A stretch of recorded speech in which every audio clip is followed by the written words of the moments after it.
In a quiet valley, where the stars shone like tiny lanterns and the moon hummed a soft melody, there was a hidden forest where the trees could whisper.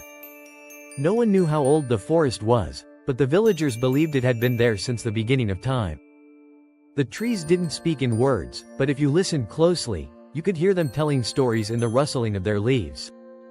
They spoke of golden sunrises, of soft rain that tickled their branches, and of the dreams of sleeping animals curled up beneath them.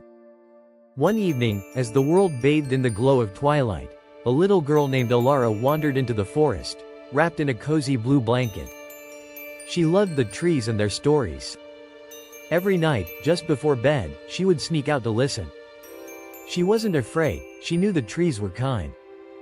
She found her favorite spot beneath the tallest oak, its branches stretching like arms toward the sky. As she leaned against its trunk, the tree began to whisper. "Tonight, we will tell you a special story." The wind carried their voices to her ears. Elara smiled and closed her eyes, listening. The trees whispered about a silver river that flowed not through the earth, but through the sky. It was a river made of dreams, drifting past the stars, carrying the wishes of those who were ready to sleep. Sometimes, when the night was especially quiet, the river would spill over, letting dreams drift down like tiny, glowing fireflies.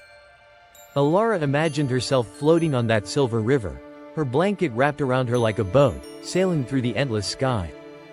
She could see the sleeping stars, each one curled up in its own little cloud, waiting for the dawn. The trees sighed, swaying gently, their whispers wrapping around her like a lullaby. "Close your eyes, little one. The silver river is waiting."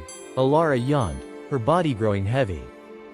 The forest smelled of warm earth and wildflowers, and the wind kissed her cheeks like a mother's hand.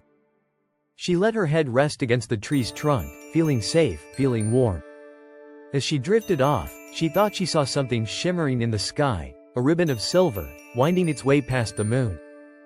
Perhaps, just perhaps, the river was real after all. The trees whispered one last time, their voices no louder than a breath. "Sleep, little one. Sleep and dream of magic."